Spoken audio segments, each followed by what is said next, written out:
Good morning बच्चों हम लोगों ने कल लैंग्वेज पोर्शन स्टार्ट किया था, है ना। तो लैंग्वेज में हम लोगों ने सबसे पहला अध्याय स्टार्ट किया था बच्चों कि भाषा, बोली, लिपि और व्याकरण। सबसे पहले हम लोगों ने पढ़ा बच्चों भाषा किसे कहते हैं। ये आपको सबको कल समझ में आ गई थी बात कि भाषा किसे कहते हैं। हमारे विचारों के आदान प्रदान के माध्यम को बच्चों भाषा कहते हैं, ठीक है।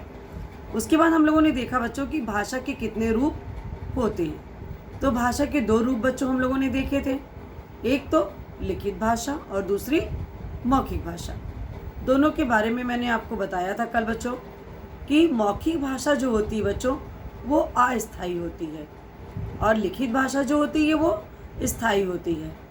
इस प्रकार से बच्चों हम लोगों ने कल यहाँ तक की वीडियो में आपको बताया था। आज बच्चों हम लोग उसके आगे चलते हैं।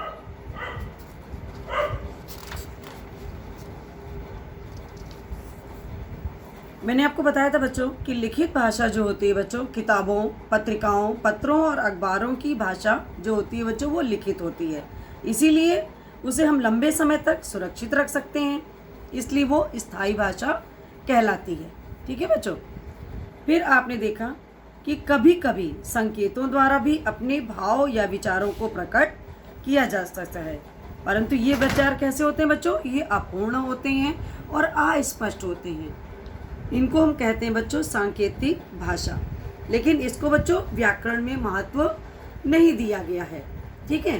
कभी कभी क्या आप देखते हो ना, बहुत सी चीज़ें ऐसी होती हैं संकेत के द्वारा आपको बताई जाती हैं कि रुक जाओ, है ना, आगे बढ़ो, है ना। इस तरह से चीज़ें जो होती हैं संकेत के माध्यम से, लेकिन व्याकरण में बच्चों इसका महत्व नहीं होता है। अब आज हम लोग पढ़ेंगे बच्चों, पेज नंबर है आपका 6, भारतीय भाषाएं और हिंदी। तो बच्चों भारत के संविधान में 22 भाषाओं को बच्चों मान्यता प्रदान की गई है। यहाँ देखिए आपके सामने बुक में है, सामने एकदम इस तरह से कॉलम बना करके बच्चों दिया गई हैं 22 भाषाएं, जिसमें असमिया, गुजराती, बांग्ला, संस्कृत, उड़िया, डोंगरी, बोडो, सिंधी, उर्दू, तमिल, मणिपुरी, मराठी, कन्नड़, तेलुगु, मलयालम, हिंदी, कश्मीरी, नेपाली, मैथिली, कोंकणी, पंजाबी, संथाली। तो ये बच्चों 22 भाषाएं हैं जिनको कि हमारे भारतीय संविधान में बच्चों मान्यता प्रदान की गई है।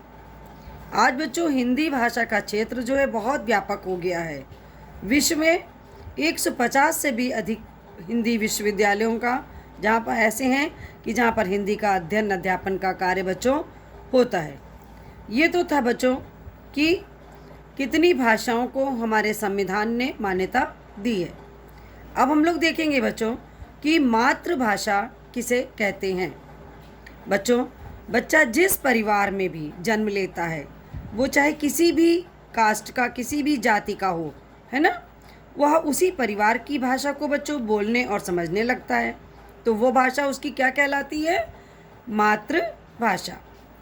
बच्चा जो सबसे अधिक अपनी माँ के संपर्क में रहता है ना, इसलिए उसकी भाषा का ही सबसे अधिक प्रभाव उस पर पड़ता है। मातृभाषा को बच्चों वह कभी भी जीवन में नहीं भूल सकता है, ठीक है। अब इसके बाद हम लोग देखेंगे कि राष्ट्रभाषा क्या होती है। जो भाषा किसी राष्ट्र में बच्चों सबसे अधिक विकसित हो जाती है, अर्थात बोली और समझी जाती है।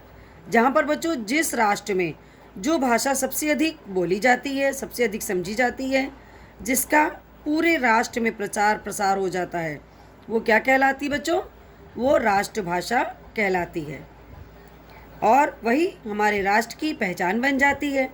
उदाहरण के लिए बच्चों जैसे हिंदी क्या है बच्चों, वो हमारे देश की राष्ट्रभाषा मानी जाती है क्योंकि यह देश में सबसे अधिक बोले जाने वाली भाषा है, ठीक है बच्चों। अब हम लोग देखेंगे राजभाषा।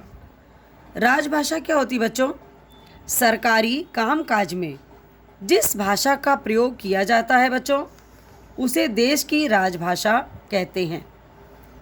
भारत की बच्चों राजभाषा हिंदी है, उसे भारतीय संविधान के अनुच्छेद मतलब धारा 343 के अनुसार 14 सितंबर 1949 मतलब 1949 को बच्चों भारत की राजभाषा के रूप में स्वीकार किया गया था।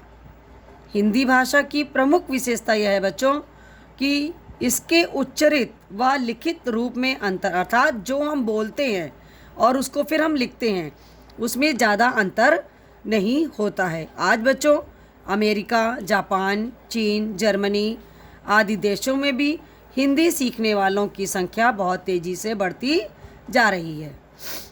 अब इसके पश्चात है बच्चों मानक भाषा। बेटा यहाँ देखिए आपकी बुक में लिखा होगा मानव भाषा। मानव भाषा को मानक भाषा कर लीजिएगा, ठीक है।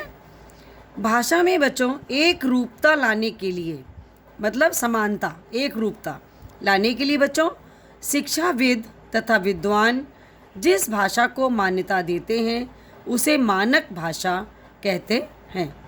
मानक भाषा से बच्चों संप्रेषिता अर्थात सहज हो जाती है, अर्थात जो हमारे मन के भाव होते हैं उसको हम अच्छी तरह से एक दूसरे तक पहुंचा सकते हैं, व्यक्त कर सकते हैं, इसलिए उसे बच्चों मानक भाषा कहते हैं। ये तो हो गया बच्चों, आपने देखा सबसे पहले कि भाषा किसे कहते हैं। तो आप पहला क्वेश्चन आप लिखोगे कि भाषा किसे कहते हैं और इसके कितने रूप होते हैं। पेज नंबर देखिए 5 पर, यहाँ पर आपके सामने देखिए जहाँ लिखा है परिभाषित किया जा सकता है, यहाँ से लिखिएगा आंसर नंबर 1। भाषा वह साधन है जिसके द्वारा मनुष्य अपने भावों एवं विचारों का आदान प्रदान बोलकर, सुनकर, लिखकर तथा पढ़कर करता है। भाषा के 2 रूप होते हैं, मौखिक भाषा और लिखित भाषा। ये तो बच्चों क्वेश्चन नंबर 1 का आंसर है, ठीक है बच्चों। इसके पश्चात आप अभी पीछे अपने लेसन में आओगे तो आपकी बुक में पेज नंबर 9 पर क्वेश्चन दिए हुए हैं, इसमें से हम आपको सारे क्वेश्चन बताएंगे और आप अपनी कॉपी पर इनके आंसर लिखोगे, ठीक है बच्चों। ये एक क्वेश्चन जो मैंने अभी आपको वीडियो के माध्यम से बताया, इस क्वेश्चन का आंसर सभी लोग पेज नंबर 5 से आंसर लिखोगे और क्वेश्चन जो मैंने बोला है वो आप लिखोगे। थैंक यू बच्चों।